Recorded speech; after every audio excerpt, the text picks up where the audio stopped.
mbokk yi gannaaw bañ leen nuyoo dal leen ak jàmm ci ñaareelu xaaju xibaar yi ni ñu leen ko junjee tey jii nag gëstu bés bi dañ koo jagleel wutum kayitu juddu ci yenn gone yi rawatina bu nekkee ne dañu war a dem école wala ñu nekk ci biir l'école bi lu jëm ci jafe-jafe boobu di leen dab ba di leen indil gàllankoor ci seen jàng lan moo ko wundu ak it nan la ñuy def ba saafara bi lee jafe-jafe duma ci xuus damay bàyyi Moussa Sène mu dikkaat ci ak ñun ci lu mu gën a yaatoo. ci école yi mën nañ nemmeeku rek ñàkk kayitu juddu yi nga xamante ni élèves yi ñu ngi koy jànkonteel loolee doon loo xamante ni lu wér pëng la ba tax rek kii di monsieur Cissokho nekk directeur école élémentaire Liberté 4 di ko dëggal la. loolu problème la boo xam ne c'est un problème national ñun directeur d'école yi ñu ngi koy jànkonteel mooy ñàkk extrait xale yi dañuy jàng ba dem war a def entrée en sixième ak CFE duñu am extrait donc dañuy jàng CI ba CM2 muy juróom-benn at duñu am extrait de naissance duñ mën a def examen duñ mën a natt seen bopp ami diplôme. Elisabeth Massali Senghor bu fare ca COSYDEP moom nag mi ngi koy jàppale ci wax jooje tax na sax bay naan ay junni élèves déclaré wuñu leen buñ juddoo ginnaaw étude bi ñu defoon ci atub 2014. En 2014 dañu demoon ci région de Matam ci dans le cadre suñu benn programme bu ñu doon déroulé ci école yi. bi ñu demee ñu yóbbu ñu ci benn école ci département ci IEF Matam présenté ñu benn xale bu tuddoon Awa Ba mu nekk xale boo xam ne moo gënoon xarañ ci biir école bi mais boo xamante ne wóoruloon sax mu def examen ndax dañ ko fekkoon muy jooy ndax amuloon kayitu juddu donc loolu interpellé woon ñu ñun en tant que acteur de la société civile yiy yëngu ci jàng ak jàngale bi bi ñu ñibbisee ñu def déclaration. waaye yemuñu foofu ñu def benn gëstu boo xamante ni ci 14 régions yëpp la woon pour xool xale yooyu nan la ñu toll ndax gis nañ ni examen suy waaj a ñëw rek xale yu bari dañuy gis ni amuñu kayitu juddu mu nekk xale yoo xamante ne dañoo nekk ci biir système éducatif bi depuis 5 ans ndax xale su duggee ci 6e année bi juróom-benneel année bi si lay def examen ñu gis ni ndeke xale yooyu ay milliers lañu bari nañu lool. loolee doon ab erreur boo xamante ni parents yi lañ ci duut baaraam. faute bi parents yi la wàññeeku na sax at yi parce que at yi am na publicité bu ñu doon def ci affaire déclaration des naissances yi ci mairie yeeg yooyu ay spot di jaar à la télévision ba tax na wàññeeku na. loolu moom ci parents d'élèves yi la waaw parce que xale bu juddoo normalement da nga ko war a defar ay kayitam. bu juddoo rek si këyitam nga war a veiller daal régler ko ba mu sotti nga doog a def leneen sinon xale bi bu duggee école tamit bu amul ay këyit du mun def examen du mun liggéey fenn xam nga day doon problème daal. ki mel ni Elisabeth Massali Senghor nekk naan rek responsabilité mi ngi dox ci diggante waajur yi ak nguur gi. tey sooy xool dañ naan responsabilité à qui la faute lu ko waral. li ko waral mooy parent bi du dem déclarer ñun suñu étude bi gis nañ ni parents yu bëri waajur yu bëri bu caageen ñu bëgguñu déclarer waaye xamuñu woon sax njariñ bi premièrement xamuñu woon njariñu kayitu juddu bi ñu bari dañoo foogoon kayit bi nga xamante ne dañ leen koy jox ci poste de santé yi ak xale bi fi muy juddu loolu mooy kayitu juddu donc mooy ignorance ñàkk xam beneen faute bi muy nguur bi ndax tey jàpp nañ ni nguur gi moom moo war a sàmm bépp doomu sénégalais. tey doo xale bu yeewoo Sénégal amoo kayitu juddu yow existé woo maanaam ñu ngi gis sa jëmm waaye yow existé woo yow nekkoo Sénégal existé woo ci fenn doo mun a jàng doo mun a am carte d'identité doo mun a liggéey doo mun a sax tukki. ba tax moom muy woo nguur gi rek mu xoolaat réforme yi jëm ci loi bu saytu kayitu juddu. ñi nga xamante ne ni juddooguñu te kat suñuy juddoo war nañu am kayitu juddu ñu def réformer loi sur état civil bi ndax jàpp nañ ni. amaanaam 10 boo xamante ne ni tey xale bi fi ma juddoo ci poste de santé bi sax mënuñu ko fa déclarer tey gis nañ ni yeneen dëkk yu bëri COSYDEP ñun dem nañ dëkk yu bëri muy Kenya di Ghana di Ouganda à partir téléphone bi la ñuy amee benn application ñu déclarer xale bi waaye ñun tey fii suñu loi mayuñu loolu donc war nañ gëstuwaat loi bi. dem nag teg na ci wetu bajanu gox yi li ñuy tuddee nijaayu gox loole rek ngir ñaax waajur yi ñu dem déclarer ji seen doom buñ juddoo laataa ñuy dugg école ndax ñu mën a am extrait de naissance wante nag yenn responsable école yi ñoom nag ñu ngi wéyal ay waxtaan ak association parents d'élèves yi ngir rek ñu éviter li ni mel.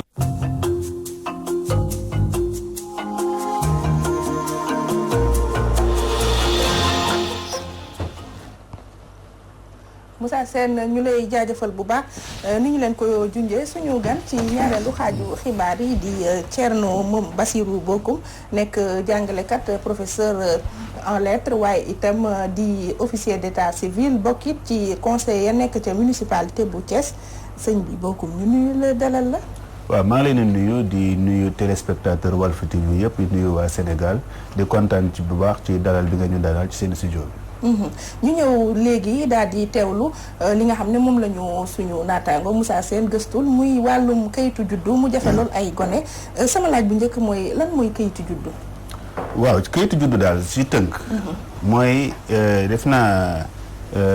ndaw si COSYDEP bi nga xamante ni moom moo doon wax léegi xaw na ko leeral. moom mooy kayit bi nga xamante ni moom mooy permettre nit ki ñu identifier ko ràññeel ko mu bokk ci société bi. man dinaa faral di wax ci sama yenn waxtaan yi wala yenn exposé yi. naan kayitu juddu mën nañ ko dippee comme premier diplôme mu nit ki ci dundam. parce que xam nga tey. boo amul BFEM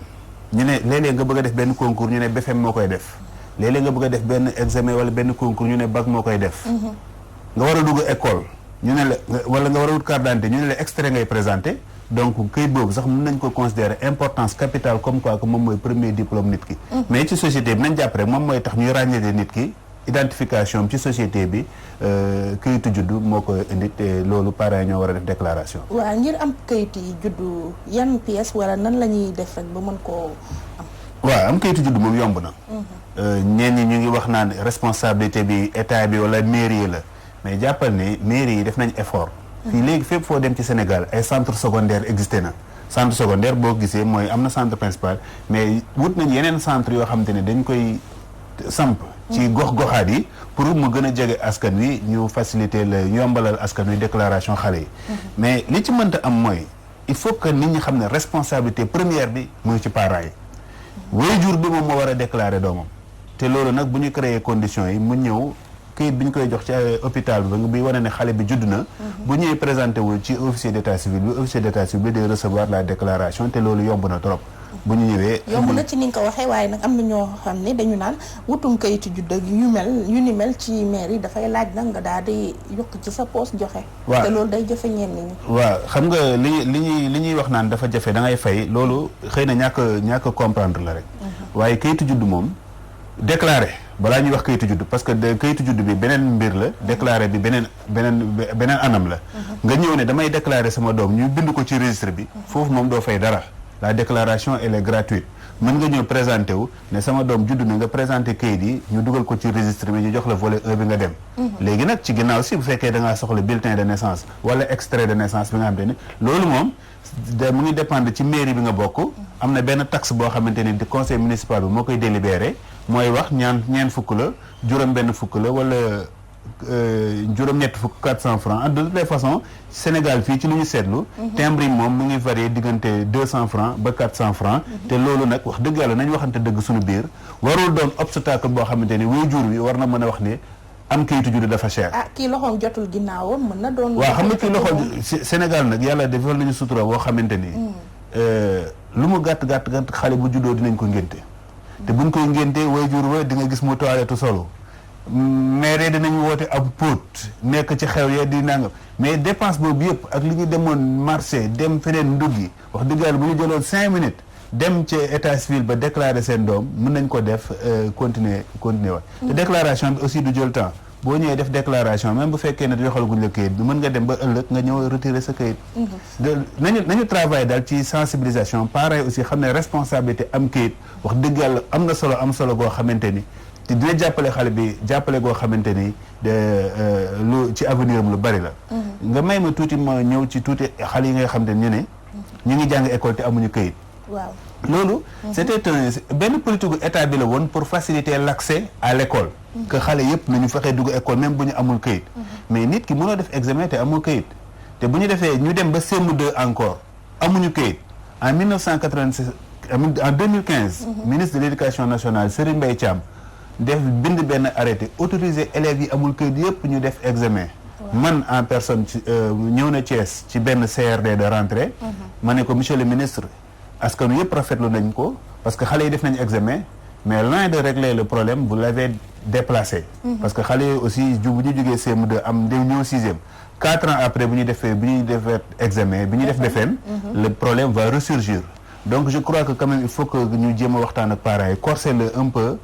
dès la rentrée bu xale bi dugg école wala bu fekkee dugg na école ba CE1 CE2 bu présenté wul kayitu juddu mu bañ a mën a continuer waaw ngir mën a matal li tax nga mën a am kayitu juddu damay faral di dégg am na soxna yoo xam ne bu ñu amee doom boo xam ne baay bi nanguwu ko maanaam paternité bi reconnaître ko day jafe si ñoom ñu wutal seen doom kayitu juddu. waaw loolu xëy na ñàkk li ñuy def ba saafara seen jafe. voilà loolu ñàkk xam la rek parce que loolu aussi code de la famille bi réglé na ko en son article 4 ñu ngi ko tuddee l'enfant naturel parce que léeg-léeg aussi àdduna la ñu nekk ñu xam ko léeg-léeg nit ki faqastalu am doom papa ki ñu jiiñ ne mooy papa ji ne juru ko léeg-léeg nag ñu ngi koy gis ci xale yu jigéen yu bari ñu jaaxle bëgg a déclarer seen doom duñu xam nu ñuy def mais dañ leen a xamal ne nañu xamante ne xale boobu mën nañ koo déclarer dafa fekk rek ne sant bi nag biñ koy jox day jël sant yaayam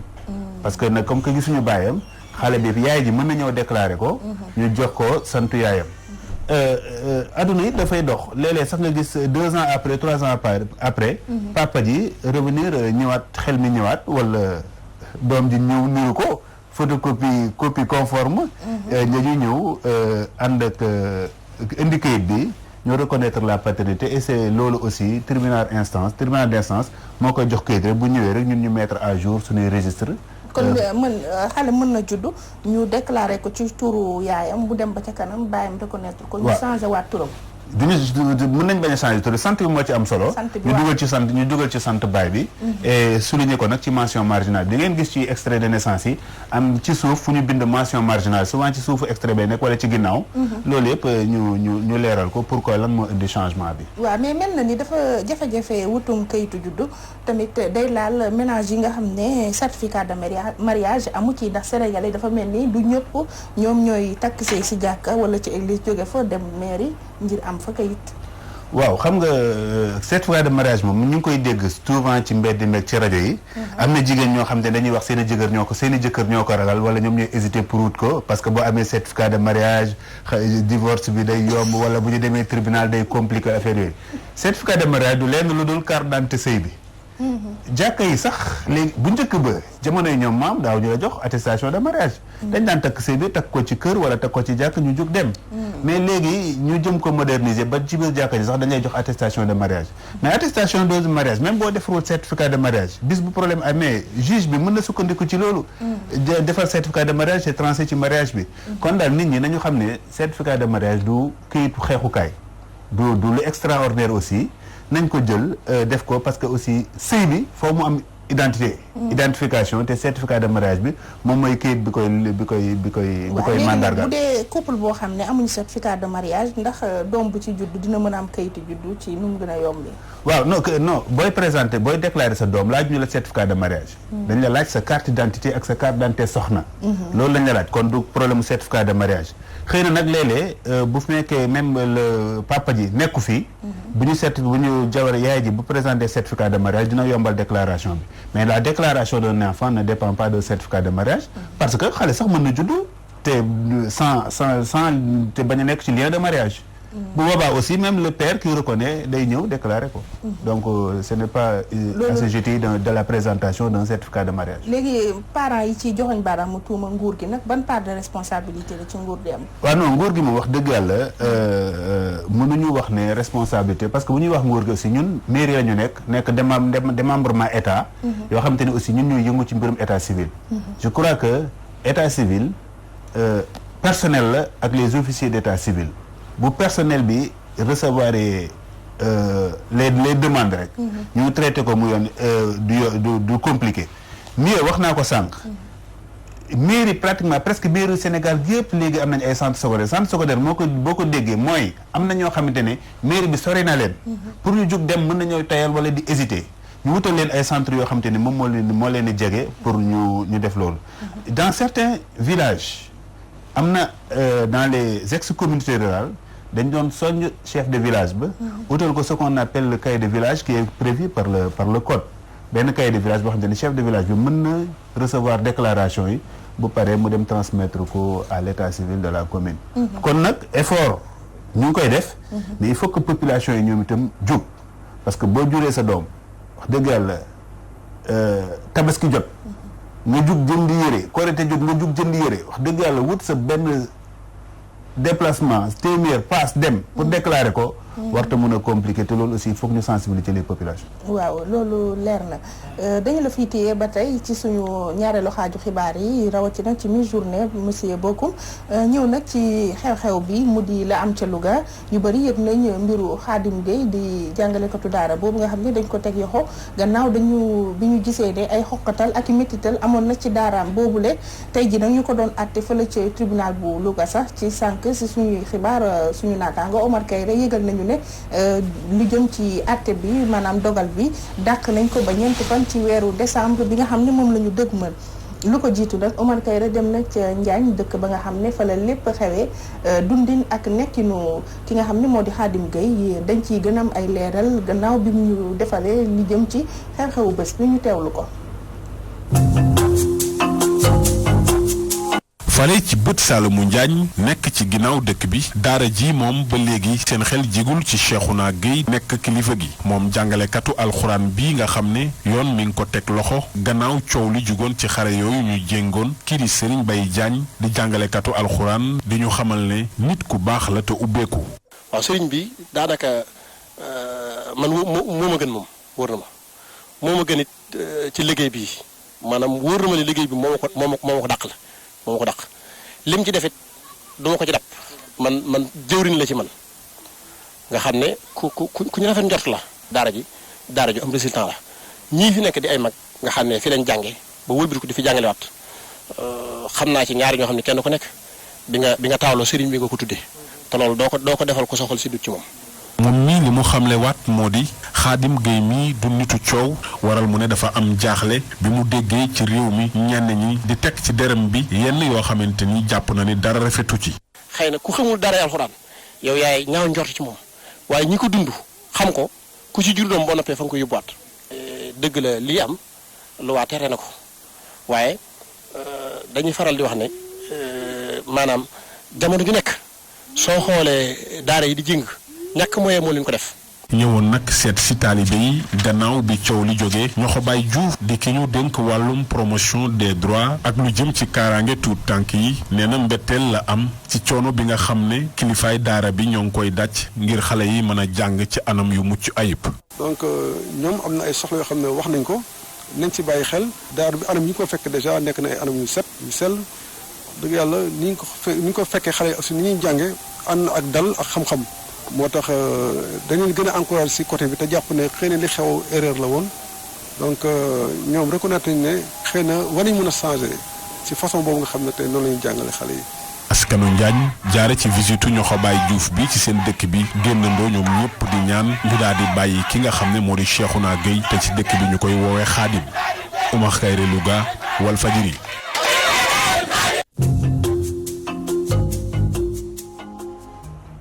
monsieur Bocoum yow professeur nga kon yaa ngi ci école moderne bi mais école traditionnelle maanaam daara ak ni ñuy yore xale yi dafa laaj ñu joyanti ko wala ba tey li ñu fa daan def mun naa wéy. waaw non xam nga sujet bi moom dafa sensible. mais il faut que ñu xam ne ni aussi jamono dafa dox. jamono bu doxee aussi xam nga foo ñu jéem a dox ànd ak moom bu fekkee ne école tubaab bi comme ni ñu koy woowee. li ñuy tuddee supplice corporel moom dañ ko tere. maanaam am dóor bi. donte léeg-léeg. dëgg neexul léeg-léeg ñu dégg ko. mais dafa am yoo xamante ne nag dafa neexul a gis ci bët. wala sensibilité humaine mënu ko accepter. ba jàpp ne di jéng ay xale wala di leen yeew. quel que soit le motif du nit mën a rafetlu. mais nag liñ ciy wax ne mooy duñ ci sori mu ngi ci loxoy yoon. mais quel que soit délibération bi lu mu mën a indi. ñun njortu nañ ne changement dina am. ndax coow li mu indi rek ak li lu mën a xew ci li juge bi di wax. jàpp nañ ne nit ñi dañu xoolaat seen doxalin par rapport ak xale yi ñu yor. ba tey ñu wéy ci mi-journée bi ñëw ci li nga xamante ne moo di buumu jokkoo bi tey jii nag ñu am ci Guy Marius Sagna suñu naataango Fatou Bintou Diouf waxtaanee na ak moom lu jëm ci wàccaayu tey jii doxu ñaxtu bi nga xam ne aar li ñu bokk daañ ko def fële ca place de l'Obélisque liñ ci jublu nag mooy weñ loxo nguur gi ak Senelec ba li jëm ci yokkute wàllu njëgu courant moom ñu deltuwaat ci nu mu gën a gaawee wala sax ñu daal di ko dindi benn yoon Guy Marius Sagna waxtaanee na ko ak Fatou Bintou Diouf.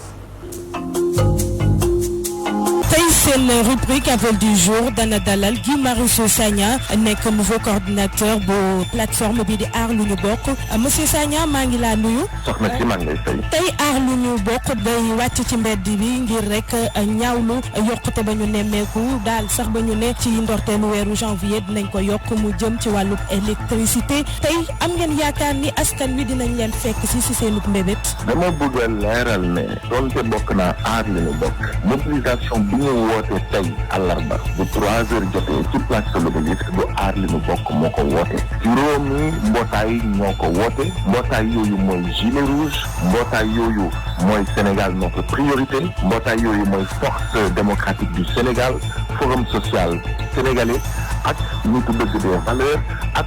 FRAPP France dégage bi nga xam ne man ci laa bokk donc loolu moo ma boole ci manifestation bi waaye du aar li ñu bokk moo ko woote mobilisation bi nag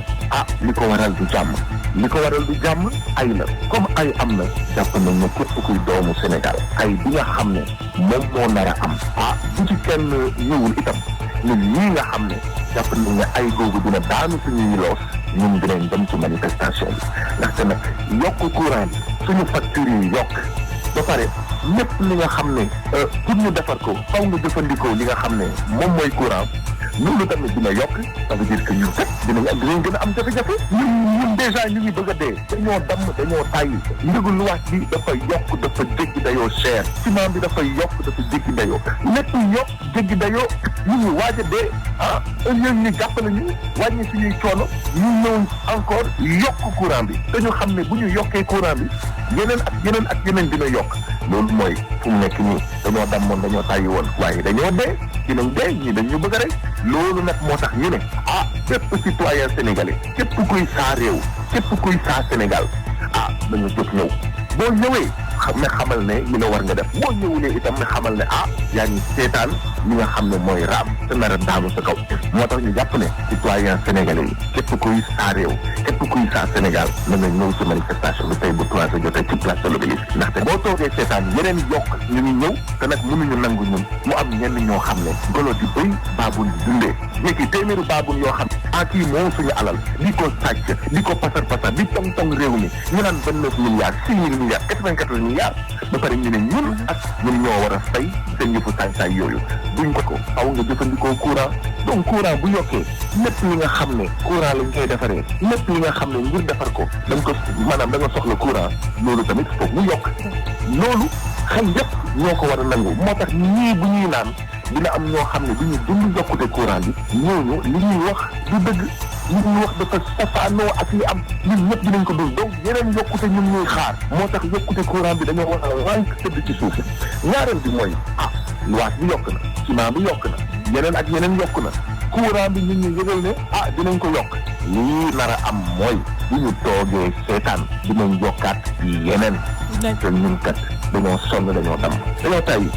D'accord monsieur Guy Marius Sagna di fàttali rek yow yaa nekk nouveau coordinateur bu aar lu ñu bokk ñu ngi lay jaajëfal bu baax a baax. man maa lay gërëm. waaw Kumba Fatou Bintou Diouf ñu koy jaajëfal moom ak Guy Marius Sagna monsieur Bocoum nag tey jii ci ngoon waa aar li ñu bokk bëgg nañoo wàcc ci mbedd ba ngir ñaawlu yokkute ci wàllu courant bi ndax xaar nga yeneen yokkute ndax Guy Marius Sagna sax junj na ko sànq ci ay kàddoom. waaw yokkute moom neexul ci benn consommateur. te nouvelle bi niñ ko déggee bett na waa Sénégal waaye li ñu gën a jaaxal it mooy. ba ñu déggee aussi argument yi nga xamante ne gouvernement bi ak Sénélec moom la wax dëgg yàlla légèreté lay niru ndaxte bokk na ci ñoom li ñuy wax ne pays réew yu bari yokk nañ ñun aussi dañuy yokk loolu wax dëgg yàlla pour un état je crois que war nañu xool beneen argument bu ñu wax bu dul loolu te ñun nag dañoo jàpp ne Sénégal dunduñu fi crise goo xamante ni wala dëkk bi métti goo xamante ni sunu agence yi wala sunu organisation yi war nañoo mën a teg yenn dépenses yi ci population bi ba war fee mën a indi yokk factures yi nga xamante ne déjà dafa métti ci borom kër yi. ak yeneen dépenses yi nga xamante ne mooy ñëw ñu war ñu cee dolli lii. lii daal ñëw dañuy ñaan gouvernement bi na ko xoolaat teg ko de côté man nag sama wàllu bopp moom. waaw man dinaa dem ci manifestation ba. ndaxte man tamit gannaaw damay dund mbir mi te d'accord ma ci yokk bi. man moom dinaa dem fekkee manifestation boobu jàppale waa coalition boobu. xanaa rek ma waajalee la journal ak Kleenex. loolu leer na yàlla baax li ñu doy na borom xel. ñu lay jaajëfal bu baax monsieur Thierno Bassirou Bocoum doon officier d'état civil nekk ci municipalité bu Thiès waaye itam di professeur doon suñu gan ci la musulmane jaajëfal nañ la bu baax. waaw di leen jaajëfal di kontaan bu baax ci teew bi ma fi teew. jërëjëf ñu ñëw nag ci li ci yëglekaay yi ak yéenekaay yi Abdoulaye Bopp moo ñu ko nafaral. dal leen ak jàmm njiitu réew mi Macky Sall ak nguuram ci mandaam bile bu deful ndànk mun naa tàq suuf lool gannaaw yokkute njëgu essence bi ñu ne deetawaay yokkute am ci njëgu courant bi Walf Quotidien la li xewte wute na lool ak leen njiitu réew mi Macky Sall diggoon askan wi laataa muy faluwaat ci bopp réew mi ay kàddoom ci Walf Quotidien njiital Senelec di Papa Mademba Bitèye ma ngay leeral ana lu sooke yokkute courant gi ni mel njiital Senelec ne yokkuteb njëgu courant bi dina am naam waaye du ñëpp ci bokku yem toll ci juróom-benn téeméeri junni njaboot ak ñaar fukk yokkute courant bi du leen laal maanaam téeméer boo ca jël juróom fukk ya dañ leen caa teggi njiital Senelec ne ñi néew doole bu leen yokkuteb courant bi laal ñamu soxal bokk na ca ñii di client industriel yi Vox Populi ne jubluwu ci leen lu dul buga dabu lu tolloog fukki milliards ak ñaar yi nguur gi ñàkk ba léegi may sa babu xam-xamam màcc jëm ci wàllu koom jàpp ne yokkute gi ni mel ak coppite yar ñu nar a indi ci mbirum courant bi dalul xel te Senelec mun naa tàbbi ci jafe-jafe bu dee waa société civile fëgg nañ ci taabal ji ne xel xalaatul ñu nangu yokkuteb courant bi ne daañ ko ñaxtu fépp ci réew mi rawatina ca place de l'Obélisque ngir xamal nguur gi ne d'accordul tey d'accordul ëllëg ci yokkuteb njëgu courant bi yéen kabili turbine ne yëf ya mujjee na jur haute tension ci jamono ji digganteeg nguur geek way jëfandiku yi Pape Demba Bitèye njiital Senelec ma ngay